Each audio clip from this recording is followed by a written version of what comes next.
IPS Mahi Sharma UPSC CSE topper and IS Anand Sharma UPSC CSE topper both have attained success in UPSC CSE 2023.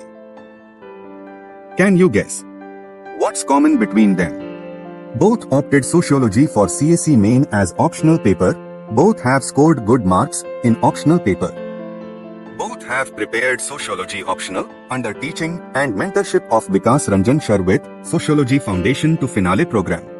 Just like Mahi Sharma and Anand Sharma, many aspirants have changed their dreams into reality. IS Medha Anand, IS Shivans Rathi, IS Yash Kumar Sharma, IPS Anurag Chopra, IPS Vanita Prakash, IPS Vivek Singh, IRS Riju Srivastava and many more. Prepare Sociology optional for UPSC CSE under teaching and mentorship of Vikas Ranjan Shar. Hello everyone, मेरा नाम सुशांत कुमार है। मैंने UPSC civil सेवा परीक्षा में 872 rank हासिल किया है और यूपीएससी इंडियन फॉरेस्ट सर्विस परीक्षा में ऑल इंडिया रैंक 84 हासिल की है। मैं आईआईटी खड़गपुर का छात्र था। मैंने वहां से माइनिंग इंजीनियरिंग में बीटेक और एमटेक डुअल डिग्री कोर्स किया है और उसके बाद मैं ईवाई कंपनी में काम कर रहा था। मेरी फॉरेस्ट सर्विस की जर्नी 2022 से स्टार्ट हुई जब मैंने पहली बार प्रीलिम्स का एग्जामिनेशन दिया, बट 2022 के एग्जामिनेशन पे मुझे इंडियन फॉरेस्ट सर्विस प्रीलिम्स में सफलता हासिल नहीं हुई। तो फिर मैंने दोबारा से 2023 में इस परीक्षा को दोबारा से दिया और फिर इस परीक्षा में मैंने 84 रैंक हासिल की। मैं इस वीडियो में आपको इंडियन फॉरेस्ट सर्विस के बारे में थोड़ा पहले बताना चाहूंगा कि इंडियन फॉरेस्ट सर्विस एग्जामिनेशन क्या है, ये सिविल सेवा परीक्षा से अलग कैसे है और इस परीक्षा की तैयारी कैसे की जाती है। दो तरीके से इस परीक्षा की तैयारी की जाती है, उन दोनों के बारे में हम बात करेंगे। सबसे पहले इंडियन फॉरेस्ट सर्विस एक ऑल इंडिया सर्विस है, एक कार्डर बेस्ड सर्विस है जिसमें आप अपने रिस्पेक्टिव कार्डर्स में सर्व करते हैं जो स्टेट्स में आपको अलॉट की जाती है। और ये एक ग्रुप ए सर्विस है जिसकी सर्विस अलॉटमेंट आपको यूपीएससी के द्वारा की जाती है।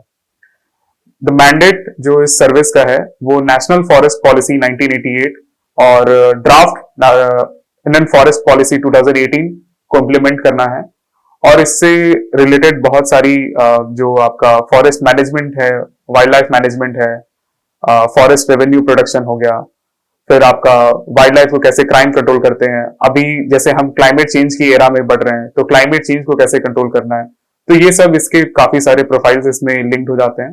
साथ ही साथ इंडियन फॉरेस्ट सर्विस आपको सेंसिटिव एरियाज में भी काफी काम करते हैं इंडियन फॉरेस्ट सर्विस के ऑफिसर्स, जिसमें जैसे आपका लेफ्ट विंग एक्सट्रीमिज्म मूवमेंट है तो वहां पर आपको इंटेलिजेंस प्रोवाइड करना, वाइल्ड लाइफ रीइंट्रोडक्शन प्रोग्राम, जैसे हमने अभी चीता रीइंट्रोडक्शन प्रोग्राम देखा था, तो उन सारे एरियाज, उन सारे क्षेत्रों में काम करना, कंजर्वेशन में काम करना, आपका जलवायु परिवर्तन जो जिसमें बदलाव आ रहा है वहां पर कैसे हम काम कर रहे हैं, तो इन सभी चीजों से रिलेट करके इंडियन फॉरेस्ट सर्विस एक एलीट सर्विसेज में आती है और आपको एक काम करने का एक वर्सेटाइल मौका देती है। तो अगर बात करें कि इंडियन फॉरेस्ट सर्विस की तैयारी कैसे की जाती है, तो सबसे पहले इस एग्जामिनेशन के 3 पड़ाव होते हैं। सबसे पहला पड़ाव होता है इसका इंडियन फॉरेस्ट सर्विस प्रीलिम्स, जो कि यूपीएससी प्रीलिम्स के साथ में ही कंडक्ट की जाती है और उस प्रीलिम्स में ज्यादातर देखा जाता है कि यूपीएससी प्रीलिम्स के कट ऑफ से लगभग 20 नंबर ज्यादा कट ऑफ इसकी प्रीलिम्स में जाती है। इस परीक्षा का दूसरा पड़ाव होता है Indian forest service mains examination, जिसमें आपके बहुत सारे पेपर्स होते हैं, जैसे जनरल नॉलेज का पेपर हुआ, इंग्लिश का पेपर हुआ, आपके 2 ऑप्शनल के पेपर होते हैं, तो उन पे हम बात करेंगे।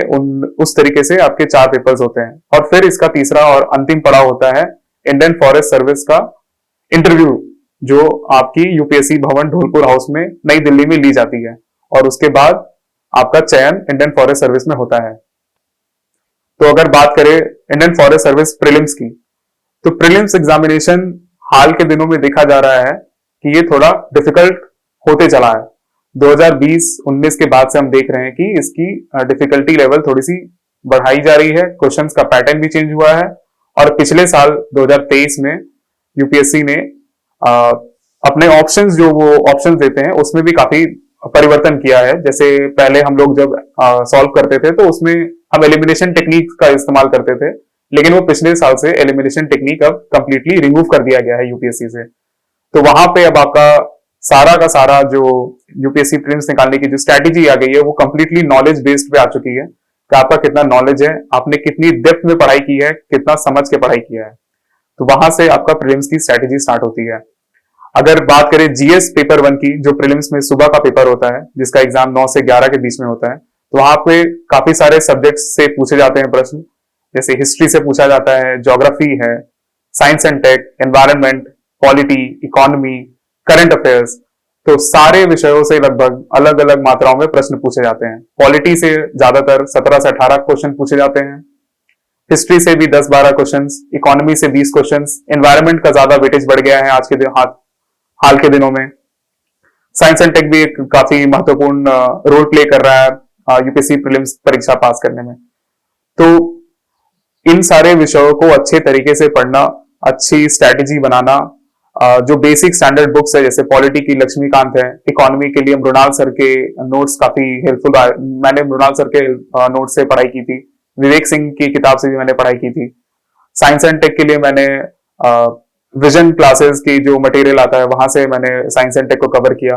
एनवायरनमेंट के लिए मैंने पीएमएफआईएस की जो आर्टिकल्स आती है इंटरनेट पे वहां से, और शंकर आईएएस की जो किताबें हैं उनसे मैंने एनवायरनमेंट को कवर किया। ऐसी हिस्ट्री प्रतीक नायक सर जो अनअकैडमी में पढ़ाते हैं, तो वहां उनकी कुछ जो इंटरनेट पे स्लाइड्स अवेलेबल हैं वहां से मैंने हिस्ट्री को कवर किया। तो ऐसे अलग अलग रिसोर्सेज अलग अलग जगह से मैंने इंटरनेट से पढ़ के और सेल्फ स्टडी करके बेसिक स्टैंडर्ड बुक्स से पढ़ के एक ढांचा तैयार किया खुद के लिए, एक स्ट्रक्चर बनाया कि ऐसे आप उसको प्रिपेयर करें, स्ट्रक्चर तरीके से प्रिपेयर करें ताकि आपका जो नॉलेज बेस है वो बड़ा हो सके, ना कि आप एलिमिनेशन टेक्निक या और कोई प्रीलिम्स निकालने की टेक्निक की तरफ बढ़े। और रही बात दूसरे पेपर की जो कि सीसैट का पेपर है, तो सीसैट का पेपर भी हाल के दिनों में काफी डिफिकल्ट हो गया है। पिछले साल भी सीसैट का पेपर बहुत डिफिकल्ट आया था, तो उसको सॉल्व करने का या जैसे जो तरीका है वो अब डिफरेंट हो गया है। आपको आइडेंटिफाई करना पड़ रहा है कि आपका एक्यूमेंट किस में लाई करता है, कि वो कॉम्प्रिहेंशन में लाई कर रहा है या मैथ्स में लाई कर रहा है या रीजनिंग में लाई कर रहा है।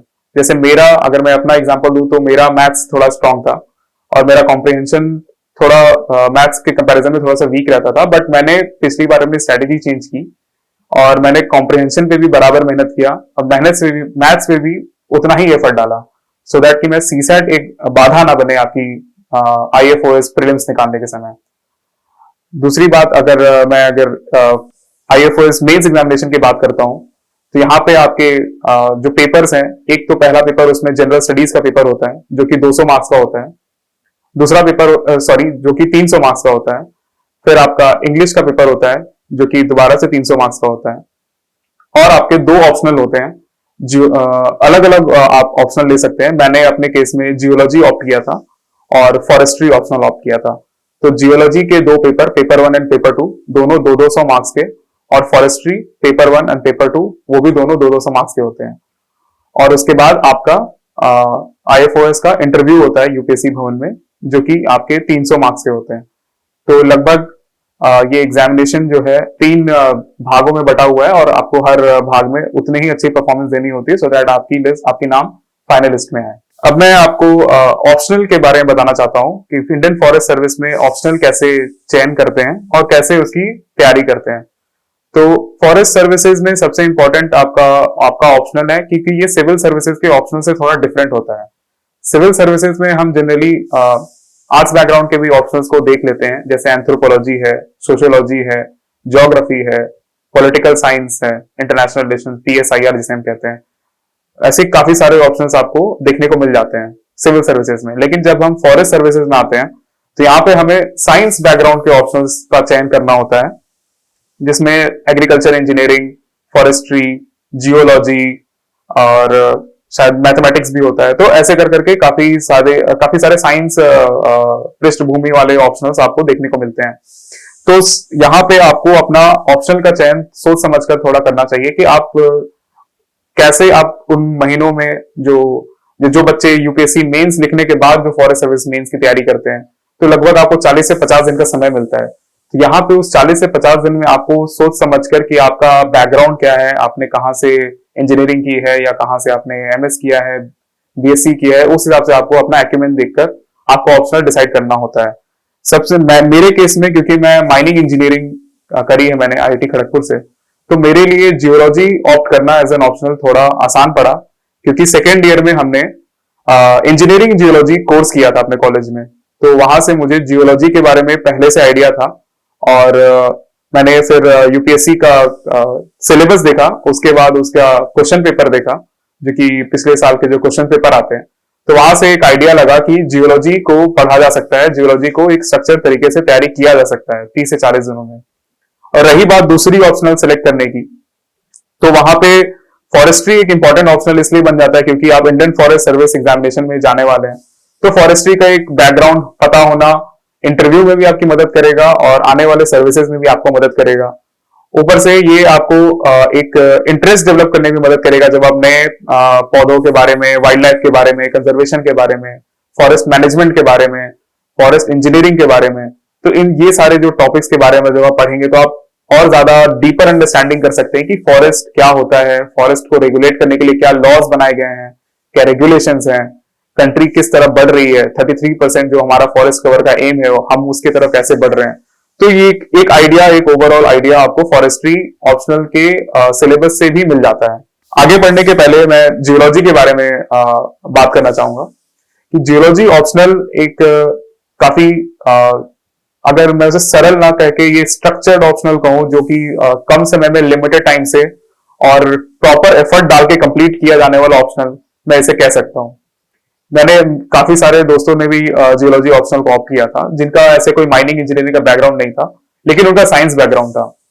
तो जियोलॉजी ऑप्शनल में फायदा यही होता है कि जो क्वेश्चंस हैं वो लगभग सेम पैटर्न पे रहते हैं, जो इसका सिलेबस है वो भी डिफाइंड है, बहुत ही स्ट्रक्चर्ड है, बहुत ही ज्यादा ऑब्जेक्टिव है। तो आप उसको लगभग 30 से 40 दिन में आप कवर कर सकते हैं। मैंने क्योंकि मेरे पास मैंने सिविल सर्विसेज का मेंस लिखा था, उसके बाद मेरे पास लगभग 40 दिन का समय था फॉरेस्ट सर्विस का मेंस प्रिपेयर करने के लिए।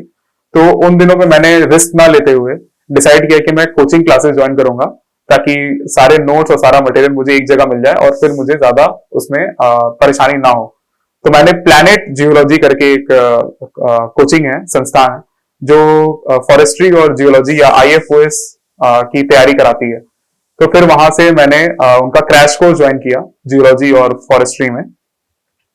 तो वहां पे आपके जो सर हैं, लॉरेंस सर हैं, जो आईआईटी रुड़की के ग्रेजुएट है और उन्होंने शायद जियोलॉजी में गेट में रैंक 1 AIR हासिल की थी।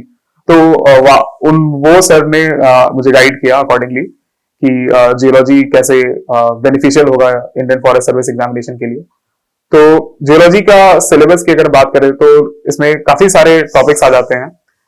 मैं एक एक करके उन टॉपिक्स के बारे में थोड़ा बताता हूं। जैसे इसमें एक टॉपिक आता है जनरल जियोलॉजी, जो कि हम सिविल सर्विसेज में भी जो ज्योग्राफी का जो सिलेबस प्रिपेयर करते हैं GS1 में, तो वहां पर जनरल जियोलॉजी के भी बेसिक चीजें हम पढ़ते हैं, रॉक्स के बारे में या वेदरिंग के बारे में, इरोजन के बारे में। तो ये सब एक general geology is like very जो हम पहले से पढ़ चुके हैं, तो यहाँ पर आपको ज्यादा एफर्ट डालने की जरूरत नहीं पड़ती है। लेकिन जियोलॉजी जो एज अ सब्जेक्ट जो आपसे नीश जो डिमांड करती है कि आप इसमें टेक्निकल बने, आप सारे रॉक्स को याद करें कि वोल्केनिक रॉक्स क्या होता है, प्लूटोनिक रॉक्स क्या है, सेडिमेंट्री रॉक्स क्या है, बोवेन रिएक्शन सीरीज क्या होता है। तो ये सब सारे कंसेप्ट आपको जनरल जियोलॉजी में आपको कवर करना पड़ता है। वैसे ही दूसरा टॉपिक है इसमें geomorphology and remote sensing. Again geomorphology हम सिविल सर्विसेज में भी पढ़ते हैं। जियोमॉर्फोलॉजी का बहुत ही बेसिक्स हमारे एनसीईआरटी क्लास 11 क्लास 12 में भी दिया हुआ है, तो वहां से, और रिमोट सेंसिंग जो है वो भी हमारी एनसीईआरटी से ही कवर होती है। तो आप जियोमॉर्फोलॉजी और रिमोट सेंसिंग भी काफी ऑब्जेक्टिव सा है और इसको एनसीईआरटी से कवर किया जा सकता है। और जो नोट्स हमें कोचिंग से प्रोवाइड की जाती है that is very much oriented towards the PYQs, और हम उससे अकॉर्डिंगली अपना शॉर्ट नोट्स बनाते हैं और फिर इस टॉपिक को प्रिपेयर करते हैं। इसमें जो नए टॉपिक्स जो बच्चे इनकाउंटर करते हैं बाहर से, जिन्होंने पहले कभी जियोलॉजी नहीं पढ़ा है, मैं उनके नाम एक बार आपके सामने बोल देता हूं। एक है structural geology, palaeontology, stratigraphy, hydrogeology, mineralogy, sedimentology, economic geology, mining geology and geochemistry.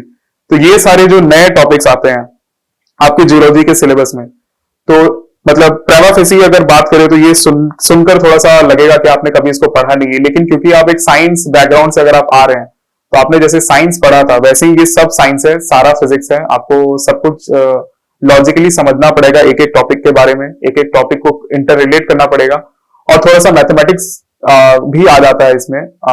एक दो न्यूमेरिकल्स भी पूछे जाते हैं माइनिंग जियोलॉजी जो पेपर 2 में है जियोलॉजी में, तो वहां पे आपका टनेज कैसे कैलकुलेट करते हैं, उनका ओर क्या है और ओर बॉडी का स्ट्रक्चर क्या है। तो ऐसे ऐसे क्वेश्चंस में थोड़ा न्यूमेरिकल्स जो कि बहुत ही बेसिक लेवल न्यूमेरिकल्स होते हैं, लेकिन फिर भी वो न्यूमेरिकल्स उसमें पूछ लिए जाते हैं। जैसे इस एग्जाम में भी 2 या 3 न्यूमेरिकल पूछ लिया गया था इस बार के इंडियन फॉरेस्ट सर्विस जियोलॉजी के मेंस पेपर में, पेपर 2 में। रही बात जियोलॉजी में, एक टॉपिक जो इसमें पेलियोंटोलॉजी टॉपिक है, वो थोड़ा सा आपको रट्टाफिकेशन वाला टॉपिक है, इसमें आपको थोड़ा रट्टा मारना पड़ता है, लेकिन ऐसा नहीं कि ये कवर नहीं हो सकता है, इसमें कवर करने में थोड़ा टाइम लगता है, बट एक तरीके से अगर आप पढ़ें तो ये कवर हो जाता है। तो क्योंकि ये इतना बड़ा सिलेबस है और इतने सारे टॉपिक्स दिए हुए, तो यहाँ पे आपको आप सेल्फ स्टडी से भी किया जा सकता है, लेकिन काफी टाइम लग जाएगा। तो यहाँ पे मैं सजेस्ट करूंगा जो फॉरेस्ट सर्विस मेंस लिखेंगे कि आप कोचिंग लें, और कोचिंग में जो आपको शेड्यूल प्रोवाइड किया जा रहा है कि आपको डे 1 को क्या कवर करना है, डे 2 को क्या कवर करना है, डे 3 को डे 1 और डे 2 को कैसे रिवाइज करना है, फिर डे 3 को नया क्या पढ़ना है ताकि वो आपको रिलेट कर सके। तो इस तरीके से एक स्ट्रक्चर्ड जो तरीका है कि डे 3 को जब हम टॉपिक पढ़ रहे हैं तो डे 1 से कैसे रिलेट हो रहा है वो, तो ये जो तरीका है लर्निंग का, जो प्रोसेस रहेगा आपका लर्निंग का, 20-25 दिन के बाद आप रियलाइज कीजिएगा कि आपको चीजें याद हो रही है, आप नई चीजें आप पढ़ रहे हैं। तो वही तरीका आपको अगले 15 दिन तक और कंटिन्यू करना पड़ेगा जब तक एग्जाम नहीं होता है। और मुझे याद है कि जियोलॉजी का पेपर जिस दिन सुबह था उस दिन मैं पेपर एग्जामिनेशन हॉल के एंटर करने के पहले तक रिवाइज कर रहा था। तो ये ऐसा प्रोसेस है, लगभग 40-50 दिन आपको जो है हर दिन 12 घंटे की मेहनत लगेगी, लेकिन आप कवर हो जाएगा सिलेबस, जितना हो सकता है कवर हो जाएगा, और पेपर जब आएगा तो वो रिकॉल भी हो जाएगा और आप उसको लिख भी पाइएगा पेपर में। तो ऐसे ये देखकर थोड़ा डर लगता है, लेकिन it's very much doable and people do it in 40 days। I have done it in 40 days, so you can also do it in 40 days। रही बात, मैं थोड़ा जियोलॉजी के जो टिपिकल टॉपिक्स है उसके बारे में थोड़ा बात कर लेता हूँ। जो टिपिकल टॉपिक्स आप इनकाउंटर करेंगे जियोलॉजी में, एक मिनरलॉजी में आप थोड़ा सा आपको डिफिकल्टी फेस करना पड़ सकता है, क्योंकि मिनरलॉजी जो है थोड़ा सा कह लीजिए 12th के लेवल से थोड़ा सा ऊपर का टॉपिक हो जाता है, जहां पे आपको सारा मिनरल क्लासेस पढ़ना पड़ता है, नॉर्मल क्लासेस पढ़ना पड़ता है। तो वहां पे आपको अंडरस्टैंडिंग, पहली बार में अंडरस्टैंडिंग बना पाना थोड़ा सा डिफिकल्ट होगा, लेकिन ग्रेजुअली जब आप उसको 1 या 2 बार या 3 बार या आप उसको पढ़ेंगे तब आप समझेंगे कि नॉर्मल सिस्टम क्लासेस क्या है। और जो हम 12th क्लास में आपका सॉलिड्स केमिस्ट्री की जो फर्स्ट चैप्टर थी, ऑर्थो रोम्बिक रोम्बिक, ये सब जो उसमें टॉपिक्स आते हैं, तो उसके बारे में आप ग्रेजुअली और डीपर पढ़ेंगे उसके बारे में, स्टीरियोनेट बनाना। तो ये सब पहली बार में थोड़ा डिफिकल्ट लगेगा, लेकिन वो ग्रेजुअली फिर आसान होते चला जाएगा।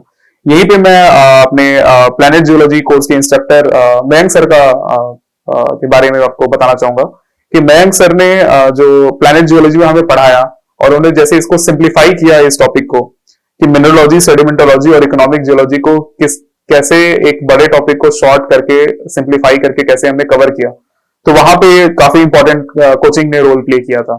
इसलिए मैं सजेस्ट करूंगा कि अगर आप सिविल सर्विसेज मेंस लिख रहे हैं और उसके बाद आप फॉरेस्ट सर्विसेज मेंस की तरफ बढ़ रहे हैं और आपको लगता है कि आप 40 दिन में आप कवर करना चाहते हैं, तो डेफिनेटली आपको एक गाइडेंस की जरूरत पड़ेगी, वहां पे आप कोचिंग का इस्तेमाल कर सकते हैं। दूसरी रही बात, जियोलॉजी में ऐसे तो काफी सारे टॉपिक्स हैं, 1-2 टॉपिक और मैं बताना चाहूंगा। जैसे आपका इजी टॉपिक्स के बारे में थोड़ा बात कर लेते हैं। इजी टॉपिक्स में आपका जियो केमिस्ट्री एंड एनवायरमेंटल जियोलॉजी है, जो कि कंपेरेटिवली 1 दिन में कवर किया जा सकता है। इकोनॉमिक जियोलॉजी में आपको लगभग 1 से 2 दिन समय लग जाता है। और हाइड्रोजियोलॉजी एंड इंजीनियरिंग जियोलॉजी, जो मेरे इंजीनियरिंग जियोलॉजी और सिविल इंजीनियरिंग बैकग्राउंड से जो बच्चे आ रहे हैं या फिर जो एस्पिरेंट्स हैं जो कि फॉरेस्ट सर्विसेज लिखने वाले, तो उनके लिए ये थोड़ा सा केक वॉक हो सकता है, क्योंकि आपने बहुत सारी चीजें अपनी इंजीनियरिंग के दौरान पढ़ा होगा, तो वहां पे आपको इसमें कोई दिक्कत नहीं होगी। सबसे ज्यादा जो टिपिकल टॉपिक्स रहता है जियोलॉजी में वो है आपका स्ट्रेटिग्राफी और पेलियोंटोलॉजी। स्ट्रेटिग्राफी में थोड़ा ज्यादा रट्टा मारना पड़ता है और पेलियोंटोलॉजी भी वैसा ही है, लेकिन आपको एक बार अगर आप चीजें समझ गए, चीजें याद हो गई, तो फिर आप उसको एग्जाम में हूबहू रिप्रोड्यूस कर सकते हैं और 15 नंबर में आप 15 नंबर भी ला सकते हैं, तो ऐसा लोग कहते हैं, लेकिन ये आसान होता है ये दो टॉपिक्स में। अब मैं आपको इस एग्जाम के दूसरे ऑप्शनल जो कि फॉरेस्ट्री ऑप्शनल है उसके बारे में बात करना चाहता हूँ। ऐसे तो काफी सारे ऑप्शंस लोग ऑप्ट करते हैं। मैंने इस एग्जाम में, जैसे मैंने पहले बताया, फॉरेस्ट्री और जियोलॉजी ऑप्ट किया था। फॉरेस्ट्री ऑप्ट करने का मेरा सिंपल सा रीजन था, क्योंकि ये फॉरेस्ट सर्विस का एग्जामिनेशन है, तो फॉरेस्ट के बारे में पहले से जानकारी होना, फॉरेस्ट्री एक साइंटिफिक मैनेजमेंट टेक्निक है, साइंटिफिकली इसे मैनेज किया जाता है, तो उसके बारे में पहले से इंफॉर्मेशन होना, तो मुझे लगा कि ये ऑप्शन सही होगा। और ऐसे कॉमन पार्लेंस में जो हम एस्पिरेंट्स बात करते हैं, उसमें ऐसा कहा जाता है कि ये एक सूडो ऑप्शनल है, जिसे आप कम समय में अच्छे तरीके से कवर कर सकते हैं। तो डेफिनेटली आपको, अगर आप चयन कर रहे हैं, फॉरेस्ट सर्विसेज मेंस लिखने जा रहे हैं, तो एक ऑप्शन आप फॉरेस्ट्री रख सकते हैं। इसमें आपके स्कोर भी अच्छे आते हैं और एक अच्छा बेस भी बन जाता है आपका आगे सर्विस के लिए। तो मैं अगर फॉरेस्ट्री ऑप्शनल के बारे में बात करूं, तो इसमें दो पेपर होता है, पेपर 1 और पेपर 2। पेपर 1 में आपको जो सिल्वीकल्चर है, silviculture system, silviculture of trees, agro forestry, forest soils, ये सब टॉपिक्स आपके पेपर 1 में है। और पेपर 2 आपका थोड़ा सा कंपैरेटिवली एप्लीकेशन वाला पार्ट आ जाता है, जिसमें आप forest management, forest working plan, ecology, ethnobotany, forest economics, forest protection and wildlife biology, ये सारे टॉपिक्स आपको पेपर 2 में आ जाते हैं। रही बात फॉरेस्ट्री कैसे प्रिपेयर किया जाए, देखिए फॉरेस्ट्री प्रिपेयर करने के लिए एक बुक है, इंडियन फॉरेस्ट्री बाय मणिकंदन प्रभु। वो एक तरह से समझ लीजिए कि जैसे पॉलिटी के लिए लक्ष्मीकांत है, वैसे फॉरेस्ट्री के लिए वो किताब है। लेकिन वो किताब बहुत लंबी है, उसको उस 40 दिन में थोड़ा कवर कर पाना मेरे लिए थोड़ा डिफिकल्ट था, क्योंकि ऐसे में किताब जनरली कवर टू कवर नहीं पढ़ना चाहता हूं, मैं उसको ऐसे नोट्स की तरह से पढ़ने की कोशिश करता हूं। तो वहां पे मैंने फिर अपना कोचिंग जो मटेरियल जो प्रोवाइड कर रहे थे, मैंने उसी से फॉरेस्ट्री की तैयारी की। एक हमारे प्रीवियस सिलेक्टेड सर हैं, अपूर्व दीक्षित IFS सर, उन्होंने फॉरेस्ट्री का नोट्स डाला हुआ था अपने टेलीग्राम चैनल पे। तो मैंने वहां से फॉरेस्ट्री के चारों जो उनके PDF है वो डाउनलोड कर लिया था। और प्लैनेट जियोलॉजी पे अपूर्व सर ही आपका क्रैश कोर्स करा रहे थे, तो वहां पे वो अपने नोट्स को एक्सप्लेन भी कर रहे थे और कैसे फॉरेस्ट्री को अप्रोच करना है, फॉरेस्ट्री के क्वेश्चंस कैसे लिखने हैं। तो वहां पर भी वो अपना guidance accordingly time to time दे रहे थे। यहाँ पर मैं मयंक सर का भी नाम लेना चाहूंगा। मयंक सर ने भी इस फॉरेस्ट्री कोर्स में अपना योगदान दिया है, और उन्होंने भी बार बार अकॉर्डिंगली, मतलब सिलेबस के अलग अलग टॉपिक्स को मयंक सर ने भी पढ़ाया है। तो एक 2 टीचर का गाइडेंस था उसमें, और नोट्स मेरे पास पहले से अपूर्व सर के जो नोट्स हैं वो पहले से थे मेरे पास। तो ऑलरेडी एक मटेरियल था जिसको मुझे पता था कि बस इतना ही कवर करना है।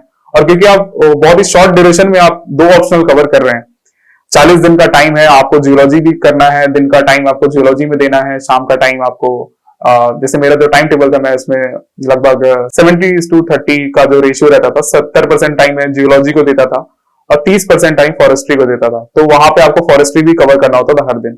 तो इस हिसाब से मैंने फिर फॉरेस्ट्री के लिए ये कोचिंग के मटेरियल को ही ऑप्ट किया। वहां पर आपके जो ऑलरेडी नोट्स बने हुए हैं वो काफी काम आते हैं। रही बात इसके जो टॉपिक्स, जो मैं ऐसे कुछ टॉपिक्स बता जो कि थोड़ा सा टिपिकल हो सकता है आपको तैयारी करने में। ऐसे मतलब ओवरऑल फॉरेस्ट्री देखा जाए तो इतना जियोलॉजी की तरह डिफिकल्ट नहीं है, लेकिन फिर भी कुछ कुछ टॉपिक्स है, जैसे सिल्वीकल्चर सिस्टम्स एक टॉपिक है, जहां पे आपको थोड़ी सी अंडरस्टैंडिंग बनानी पड़ेगी कि जो डिफरेंट कैसे हम फॉरेस्ट्री को अप्रोच कर रहे हैं, कैसे फॉरेस्ट कटिंग हो रही है, फॉरेस्ट का मैनेजमेंट हो रहा है। तो उसमें सिल्वीकल्चर सिस्टम एक काफी इंपॉर्टेंट रोल प्ले करता है। और क्वेश्चन पेपर के हिसाब से भी जो क्वेश्चंस आते हैं पेपर 1 के सेक्शन ए में, वहां पर भी आपको सिल्वीकल्चर एक मेजर रोल प्ले करते हुए आपको दिखेगा। रही बात आपको फॉरेस्ट्री में सबसे इंपॉर्टेंट होता है साइंटिफिक नेम याद करना। जितने भी आप पेड़ों के बारे में पढ़ेंगे, पौधों के बारे में पढ़ेंगे, तो जैसे हम लोग मैंगो पढ़ते हैं, तो आप मैंगो वहां पे आप पेपर नहीं ले सकते, आपको साइंटिफिक नेम जो कि मैग्निफेरा इंडिका है, या फिर आप पीपल पढ़ रहे हैं, या फिर आप साल के बारे में पढ़ रहे हैं तो शोरिया रोबस्टा है। तो ऐसे जो भी उनके साइंटिफिक नेम है वो आपको बिल्कुल आपके टिप्स पे होने चाहिए। जैसे कभी कभी जैसे पेपर में पूछ भी दिया जाता है कि 5 पेड़ों के नाम बताइए, उनका साइंटिफिक नेम बताइए और उसके क्या यूजेस है। तो इस तरह के भी क्वेश्चंस आते हैं। तो प्रीवियस ईयर क्वेश्चन देख के साइंटिफिक नेम्स को भी आपको रिविजन करते रहना है, रोज रिवाइज करना है, और अगल बगल के जो पेड़ है वो भी देखते रहिए, ताकि आपको एक इंटरेस्ट आते रहे। जैसे मेरे घर के पीछे नीम का पेड़ है, तो वो नीम का पेड़ मैं रोज सुबह उठ के देख लेता था एक बार कि उसको आजादी रखता है, इंडिका कहा जाता है। तो ऐसे करके सारे जो पेड़ है तो उसको तो ध्यान देते रहना पड़ता है। और इसमें देखा जाए तो ये 2 टॉपिक आपको पेपर 1 में टिपिकल लगेगा, और पेपर 2 में क्योंकि अगर आप इंजीनियरिंग बैकग्राउंड का नहीं है तो हो सकता है आपको सर्वेइंग एंड फॉरेस्ट इंजीनियरिंग थोड़ा सा डिफिकल्ट लगे। सर्वेइंग क्योंकि कंप्लीटली इंजीनियरिंग में चला जाता है, तो वहां थोड़ा अंडरस्टैंडिंग बनाना पड़ेगा।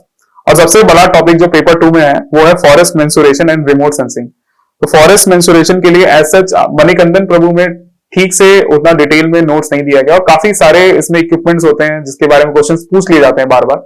तो आपको फॉरेस्ट मेंसुरेशन के लिए यहाँ पे थोड़ी सी एक्सपर्ट गाइडेंस की जरूरत पड़ेगी। अगेन आई वुड से पूर्व सर का जो नोट्स है काफी सॉर्टेड नोट्स है, काफी अच्छे से जितने सारे क्वेश्चन पीवाईक्यूज के हिसाब से वो नोट्स बनाए हुए हैं, तो वहां पे आप डेफिनेटली उसको रेफर करें।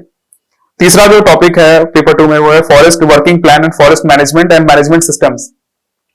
अगेन फॉरेस्ट वर्किंग प्लान जो है एक तरीके से काफी सारे उसमें थ्योरीज भी आपको पढ़नी पड़ती है, तो जो साइंस बैकग्राउंड के हैं उनको ये समझ में काफी आराम से आ जाएगा कि थ्योरीज क्या है, उसका एप्लीकेशन क्या है और कैसे हम इसमें अप्रोच करेंगे।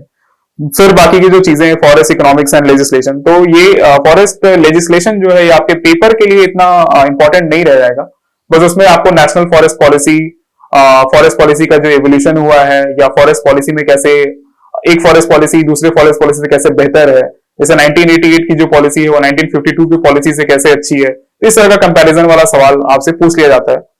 लेकिन that is very much doable. But forest legislation का जो इंपॉर्टेंस है वो लाई करता है आपका इंटरव्यू के टाइम में, जहां पे आपको फॉरेस्ट का डेफिनेशन और अभी जो करंट में गोदावर्मन केस पे सुप्रीम कोर्ट का जो ऑनरेबल सुप्रीम कोर्ट का जो जजमेंट आया है, और कैसे फॉरेस्ट कंजर्वेशन एक्ट को अमेंड किया गया है, उसकी क्या कॉन्सिक्वेंसेज हैं, एनजीटी का क्या इसमें रोल प्ले है, तो इस तरह के जो टॉपिक्स हैं जो करंट में चल रहे हैं, तो यहां से आपको इंटरव्यू में सवाल, और हो सकता है कि पेपर में भी जैसे अगर वो पैटर्न अगर थोड़ा चेंज होता है तो उसमें अकॉर्डिंगली पेपर में भी आपको करंट या डायनेमिक एस्पेक्ट देखने को मिल सकता है। तो फॉरेस्ट्री अगर कंक्लूजन फॉरेस्ट्री का अगर कंक्लूड करें तो एक छोटा ऑप्शनल है, 15 दिन में कवर किया जा सकता है। बहुत ही डिफाइंड इसके सिलेबस है, ऑब्जेक्टिव सिलेबस है, और अगर नोट्स है आपके पास अवेलेबल है तो डेफिनेटली आप उस नोट्स का यूज करें, गाइडेंस का यूज करें, कतराए नहीं कि आपको एक रिजिड तरीके से एक ही किताब पढ़नी है। अगर नोट्स मार्केट में अवेलेबल है, टेलीग्राम पे अवेलेबल है, डाउनलोड करें और अपनी स्ट्रेटेजी को उसी हिसाब से शॉर्ट रखें और क्रिस्प रखें, ताकि आप उसको कम टाइम में एफिशिएंटली कवर कर सके और पीवाईक्यूज भी आप लगा सके टाइमली। अभी मैंने आपको फॉरेस्ट्री और जियोलॉजी दोनों ऑप्शनल के बारे में बताया। अब मैं बात करना चाहूंगा जीएस के बारे में, जो जनरल स्टडीज का जो पेपर आता है जिसे हम जनरल नॉलेज कहते हैं Indian forest service mains examination में, और इंग्लिश पेपर के बारे में बात करना चाहते हैं। जो आपका 2 पेपर होता है एक दिन में, एक इंग्लिश का पेपर होगा और एक जीके का पेपर होगा। तो इंग्लिश का पेपर जो है वो आपको 300 मार्क्स का होता है, और क्योंकि आप 39 दिनों में प्रिपेयर कर रहे हैं तो 39 दिनों के प्रिपरेशन में आप बहुत सारा टाइम आप जियोलॉजी और फॉरेस्ट्री को देंगे, और जो आपका जो समय है आपको इंग्लिश के लिए भी आपको समय निकालना पड़ेगा। अंतिम के दिनों में, अंतिम के एक वीक में आपको इंग्लिश भी प्रिपेयर करना पड़ेगा, क्योंकि इंग्लिश 300 मार्क्स का है, और वहां पे अगर आप अच्छा स्कोर कर लेते हैं तो वो आपको फाइनल जो पीडीएफ बनेगी वहां पे आपका नाम आने की संभावनाएं को काफी ऊपर कर देगा। तो इंग्लिश का जो पेपर है उसमें बहुत सारे सेक्शंस है। पहला सेक्शन जो है उसमें वो है कॉम्प्रिहेंशन का, उसके बाद लेटर राइटिंग है, एसे राइटिंग है, प्रेसी राइटिंग है, और भी रिपोर्ट राइटिंग है, तो ऐसे करके, और उसमें ग्रामर का भी एक सेक्शन उसमें पूछा जाता है। तो अलग अलग सेक्शंस के लिए आपको ऑन आपके ग्राउंड पे जो आपका प्रिपरेशन है वो आपको करना पड़ेगा। सरल शब्दों में कहें तो इस पेपर को इग्नोर नहीं किया जा सकता है, क्योंकि 300 मार्क्स एक बड़ा मार्क्स है, बड़ा चंक है।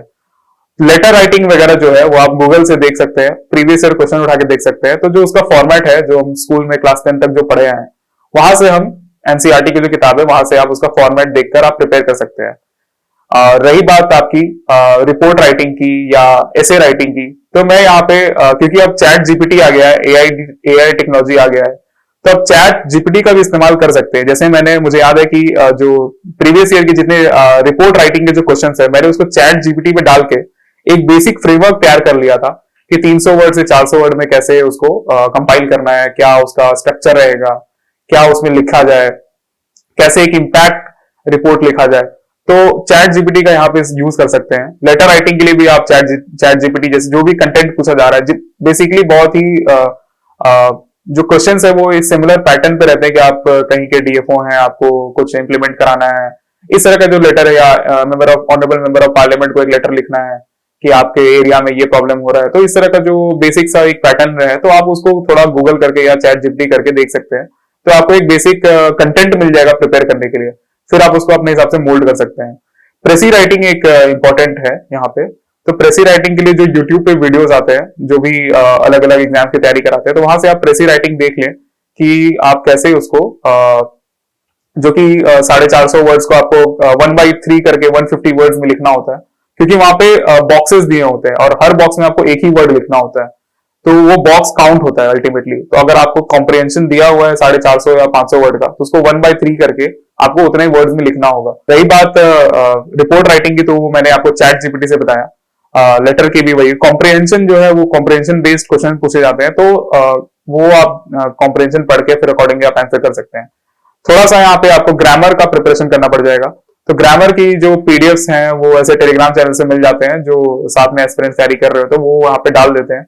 ऐसे जो बेसिक क्लास 10 की जो ग्रामर की जो किताब है, या जो आपकी रेन एंड मार्टिन करके जो बुक आती है, जो हम स्कूल में पढ़ा करते थे, तो वो उससे भी आप ग्रामर, एडजेक्टिव्स, नाउन्स, आर्टिकल्स और प्रीपोजिशंस, फिर आपका पैसिव टू एक्टिव वॉइस में कन्वर्ट करना, एक्टिव टू पैसिव में कन्वर्ट करना, फ्रेजेस एंड कंपाउंड्स, ये सब की जो ग्रामर की जो प्रॉपर सिलेबस है, वो आप वहां से कवर कर सकते हैं।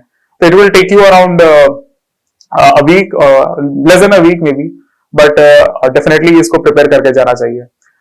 कमिंग टू जीएस पार्ट, जिसे हम जीके कहते हैं अपने इंडियन फॉरेस्ट सर्विस एग्जाम में, तो सिविल सर्विसेज में लगभग 20 सवाल पूछा जाता है आपसे किसी भी जनरल स्टडीज के पेपर में, आइदर GS1, GS2, GS3 या GS4। लेकिन यहाँ पे आपका सवाल का जो है अमाउंट, वो 24 के अराउंड रहता है। 6 सेक्शंस में रहेंगे, हर सेक्शन में 4 सवाल, जैसे पॉलिटी के 4 सवाल, इकोनॉमी के 4 सवाल, एनवायरमेंट के 4 सवाल, साइंस एंड टेक के 4 सवाल, करंट अफेयर्स के 4 सवाल। तो ऐसे करके अलग अलग सेक्शंस के 4-4 सवाल रहेंगे और हर सवाल को आपको अटेम्प्ट करना होगा। सारा सवाल कंपलसरी रहता है। यहाँ पे आपने जो जनरल स्टडीज की, जैसे जैसे मैंने सिविल सर्विसेज दिया था, तो मेरा जनरल स्टडीज ऑलरेडी पहले से पढ़ा हुआ था, तो उतना ज्यादा मतलब कंपैरेटिवली उतना एफर्ट डालने की जरूरत नहीं पड़ी। जितना जनरल स्टडीज का नोट्स पहले से बनाया हुआ था, वो अकॉर्डिंगली उसमें काम आ गया। तो अगर आप सिविल सर्विसेज देकर आ रहे हैं, तो अपना नोट्स को आप रिवाइज करें, उसी से आप इस पेपर को अटेम्प्ट कर सकते हैं। Just basic brush-up of every topic जो भी आपसे पूछा जा रहा है, और करंट अफेयर्स जो आप रेगुलर जो पढ़ रहे हैं, न्यूज़पेपर में पढ़ रहे हैं, या फिर जो भी आप PT 365 पढ़ रहे हैं, मैगजीन पढ़ रहे हैं, योजना पढ़ रहे हैं, तो वहां से आप उसको देखकर इस पेपर को अटेम्प्ट कर सकते हैं। और रही बात जो बच्चे सीधा IAS मेंस लिखने जा रहे हैं, उनके लिए ये पेपर के लिए थोड़ा सा एफर्ट आपको डालना पड़ेगा, कि जितनी आपने प्रीलिम्स, क्योंकि आप प्रीलिम्स क्लियर करके आए हैं, आपने 20 नंबर ज्यादा लाया है कट ऑफ से, तो this shows that you have the acumen of clearing prelims and you have the knowledge base as well, since you are now clearing prelims in 2023, 2024 and very further. तो वहां पे आपको GS knowledge तो है, लेकिन answer writing का practice जो है वो थोड़ा सा आपको यहाँ पे करना पड़ेगा। तो यहाँ पे आप टेस्ट सीरीज वगैरह ज्वाइन कर सकते हैं। अगर टेस्ट सीरीज नहीं ज्वाइन करना है, तो जो PYQs हैं पेपर के, तो आप उसको बैठ के 150 वर्ड्स में लिखें, रोज लिख लें, सो दैट कि एक आइडिया लगे कि हाँ ये ऐसे आंसर करना है, ये इंट्रोडक्शन लिखना है, ये कंक्लूजन लिखना है। It's not very hard and fast अगर बात करें सिविल सर्विसेज की तरह, लेकिन फॉरेस्ट सर्विस में भी आपको ये लिखना तो पड़ेगा ही। आपको 150 वर्ड में या 250 वर्ड में, जितना वो वर्ड्स लिमिट पुट कर रहे हो, उसमें आपको आंसर करना ही पड़ेगा। तो इस तरह से आप जीएस का एक ब्रॉड फ्रेमवर्क लेके चले। इसकी सिंपल सी स्ट्रेटेजी रखिए कि आपकी PYQs और आपका जो सिलेबस है, इसको हमेशा सामने रखें और देखते रहें कि क्या पूछा जा रहा है और अभी करंट में क्या चल रहा है। बस ये 2-3 चीज करें और फिर आपका जीएस का पेपर भी सॉर्ट हो जाएगा। मैंने आपसे फॉरेस्ट्री के बारे में बात किया, मैंने आपसे जियोलॉजी के बारे में बात किया, जीएस या जीके जो आपका पेपर है उसके बारे में बात किया। इंग्लिश को एग्जाम को इग्नोर नहीं करना, ये एक इंपॉर्टेंट लेसन है इस वीडियो से, जिसको आपको ध्यान में रखना है। Now coming to DAF part, तो इंडियन फॉरेस्ट सर्विसेज में सिविल सर्विसेज अगर कंपेयर करें, तो इसमें 2 डैफ आपको फिल करने को आता है। एक डैफ आता है जैसे ही आप प्रीलिम्स क्लियर करेंगे तो आपको डैफ 1 फिल करना होगा, और जब आप मेंस क्लियर करेंगे तो आपको डैफ 2 फिल करना होगा। डैफ का फुल फॉर्म होता है डिटेल्ड एप्लीकेशन फॉर्म। तो उसमें आपकी बेसिक इंफॉर्मेशन ली जाती है कि आपने पहले कहीं जॉब किया है, या आपका वर्क एक्सपीरियंस क्या है, एजुकेशनल बैकग्राउंड क्या है, आपने आपका जो कैडर प्रेफरेंस है, जो डैफ 2 में पूछते हैं कि आपका कैडर क्या होना चाहिए, आपका होम स्टेट क्या है, कौन सी कैडर आपको अच्छी है, तो अकॉर्डिंगली आप अपना प्रेफरेंस उसमें भरते हैं। इसमें एक इंपॉर्टेंट सेक्शन होता है डैफ में, जो कि होता है हॉबी। तो इंटरव्यू जब स्टार्ट होता है, तो जनरली जब आपके सामने ऑनरेबल मेंबर्स बैठे होते हैं, तो या जो पैनल बैठी होती है, तो वो आपके हॉबी से आपसे सवाल पूछते हैं, सो दैट आप कंफर्टेबल हो जाए इंटरव्यू में और आप एक बात करने के मोड में आ जाए कि आप बेसिकली आप इंटरव्यू में आप उसको यूपीएससी इंटरव्यू समझ के घबराए नहीं, आप उसको एक कंफर्टेबल मोड में आ जाए। तो वहां पे आपको हॉबी आपकी इंपॉर्टेंस हो जाती है। तो हॉबी जो है जनरली जो आप हॉबी प्रैक्टिस कर रहे हैं, जो हॉबी आपने बिल्ड किया है ओवर द इयर्स, तो वही हॉबी लिखें, उसमें झूठ बोलने की कोशिश ना करें, क्योंकि एक दो क्वेश्चन के बाद पैनल को पता चल जाता है कि आपने गलत हॉबी भरी है और फिर वो आपके लिए डिट्रीमेंटल हो सकता है। तो जो हॉबी आप प्रैक्टिस कर रहे हैं, जैसे मेरी हॉबी है book reading, listening to music, तो इस तरह की जो भी हॉबी आप उसमें लिखें, क्या ताकि पैनल को आपसे बात करने का मौका मिले, और जब वो आपसे बात करने लेंगे तभी जाके वो आपकी पर्सनालिटी को समझेंगे कि आप कितना अपफ्रंट है या कितना कॉन्फिडेंट है अपनी बातों को लेकर, कितनी अच्छी से आप सरल शब्दों में कम लिमिट्स में अपनी बातों को रख पाते हैं इंटरव्यू में। तो डैफ एक इंपॉर्टेंट सेक्शन है। इंटरव्यू के बारे में अगर बात करें तो इंटरव्यू देखिए यूपीएससी भवन में होता है। फॉरेस्ट सर्विसेज में क्योंकि कम लोगों को इंटरव्यू के लिए बुलाया जाता है, लगभग 360 लोगों को इस बार बुलाया गया था, तो ये 9 से 10 दिन में कवर हो जाता है, और एक दिन में लगभग इंटरव्यू का जो ड्यूरेशन होता है 15 से 20 से 25 मिनट होता है। मेरा इंटरव्यू लगभग 25 मिनट का हुआ था, और ऑनरेबल प्रीति मैम ने मेरा इंटरव्यू लिया था। तो लगभग इंटरव्यू जो था वो मेरा डैफ से ही रिलेटेड था, मेरा वर्क एक्सपीरियंस, मेरा जो एजुकेशनल बैकग्राउंड है, माइनिंग इंजीनियरिंग जो है मेरा, आईआईटी खड़गपुर से हूं मैं, तो आईआईटी खड़गपुर के बारे में, माइनिंग के बारे में, और माइनिंग कैसे फॉरेस्ट्री को इम्पैक्ट करेगी, मैं माइनिंग से हूं तो माइनिंग के डिस्टेंस कैसे जाके फॉरेस्ट्री में लूंगा, तो इस तरह के बेसिक सवाल। और फॉरेस्ट्री के भी जो लोग फॉरेस्ट्री ऑप्शन नहीं ऑप्ट कर रहे हैं उनके लिए भी मैं बता देता हूँ कि फॉरेस्ट्री से भी सवाल पूछा गया था कि बायोडाइवर्सिटी का डेफिनेशन क्या है, बायोडाइवर्सिटी एक्ट में डेफिनेशन क्या लिखा हुआ है, और भी बेसिक इन्वायरमेंट का सवाल पूछे गए थे कि मरकरी कंटामिनेशन क्या होता है। कुछ इंटरनेशनल रिलेशंस के भी सवाल पूछे गए थे, साउथ ईस्ट एशिया में चाइना के इंटरफेरेंस से क्या इम्पैक्ट पड़ रहा है। तो एक ओवरऑल करंट भी था उसमें, डैफ भी था, हॉबी भी थी, और आपका एडिशनल बैकग्राउंड बता। तो एक ओवरऑल होलिस्टिकली आपको इंटरव्यू के लिए भी आपको टाइम देकर प्रिपेयर करना पड़ता है, जो कि काफी सारे इंटरव्यू गाइडेंस प्रोग्राम भी चल रहे हैं। मैं एक दो बता देता हूं आपको। जैसे मैंने इस बार इंटरव्यू गाइडेंस के लिए इवोल्यूशन आईएएस का इंटरव्यू गाइडेंस प्रोग्राम लिया था। तो वहां पर ये सारे बेसिक टॉपिक्स कवर कराए जा रहे थे, हॉबी कवर कराई जा रही थी, आपका फॉरेस्ट का जो लेजिस्लेशन है ये सब कवर कराया जा रहा था। और रही बात मॉक्स देने की, इंटरव्यू के समय सबसे इंपॉर्टेंट हो जाता है कि आप कितना नहीं, मतलब क्वालिटी मॉक्स कितना दे रहे हो आप। जैसे मैंने इस बार, क्योंकि मैंने सिविल सर्विसेज में लगभग 6-7 मॉक्स दिया था, तो मुझे मॉक देने का आइडिया हो गया था, और क्योंकि मैं एक बार और इंटरव्यू दे चुका था फॉरेस्ट इंटरव्यू के पहले, तो I had a pretty decent idea about how UPSC interview is being conducted. But since अगर आप सीधा फॉरेस्ट का इंटरव्यू देने जा रहे हैं, तो वहां पे आपको मॉक्स की इंपॉर्टेंस को समझना पड़ेगा, क्वालिटी मॉक्स की इंपॉर्टेंस को। तो if you are giving mocks, तो that will make you very comfortable. एक दो मॉक्स मैं बता देता हूँ। शंकर आईएएस का मॉक अच्छा था, प्लैनेट जियोलॉजी जिसे मैंने अपना क्रैश कोर्स किया है, तो उन्होंने भी मॉक कंडक्ट कराया था, and it was really good. Question bank अच्छे थे, क्वेश्चन पता चल गया क्या क्वेश्चन पूछा जा सकता है। अगेन संकल्प आईएएस मॉक लेते हैं दिल्ली में, तो वहां जाकर मैंने फिजिकल मॉक दिया, मतलब सामने जाकर, ना कि ऑनलाइन, बट ऐसे दिल्ली जाकर मॉक दिया, ताकि एक फिजिकल अपीयरेंस, पैनल के सामने बैठने का तरीका, बात करने का तरीका, कैसे आपके हाथ के जेस्चर्स होते हैं, कैसे आप चेहरे का स्माइल्स कंडक्ट करते हैं, तो ये सब जो छोटी छोटी इंटरव्यू की जो निटी ग्रिटीज है वो आपको फिजिकल मॉक से सीखने को मिल जाएगा। तो इंटरव्यू को ऐसे ही उस फेज में आप जब आप जाए तो ऐसे तैयारी करें, और फिर ultimately you are done with all the 3 phases. फिर उसके बाद just you have to wait for your name in the result. फिर जब जिस दिन पीडीएफ आएगी तो you are selected. I think to conclude this forest services के बारे में, if I have to put it in one word, it's a very good examination. It gives you a lot of opportunity कि आप कैसे खुद को discipline तरीके से, मतलब अपार्ट फ्रॉम दी नॉलेज, क्या ये चीज सिखाएगी आपको, वो है नॉलेज तो डेफिनेटली सिखाएगा, लेकिन आपको डिसिप्लिन सिखाएगा, आपको टाइम मैनेजमेंट सिखाएगा, आपको हार्डवर्क कैसे करना है, परसीवियरेंस कैसे करना है, स्ट्रेस कैसे मैनेज करना है उन 40 दिनों में, कैसे आपको खुद को कंडक्ट करना है एवरीडे, और आपकी फैमिली की जो रोल है कि फैमिली आपको कैसे उसमें सपोर्ट कर रही है। तो आई वुड से कि फैमिली का भी काफी इंपॉर्टेंट रोल रहता है इस एग्जामिनेशन में।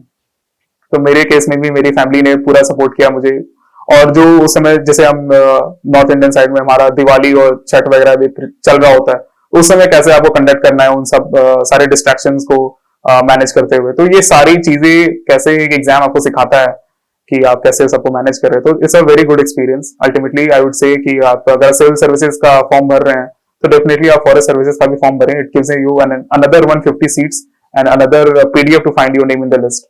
Thank you everyone.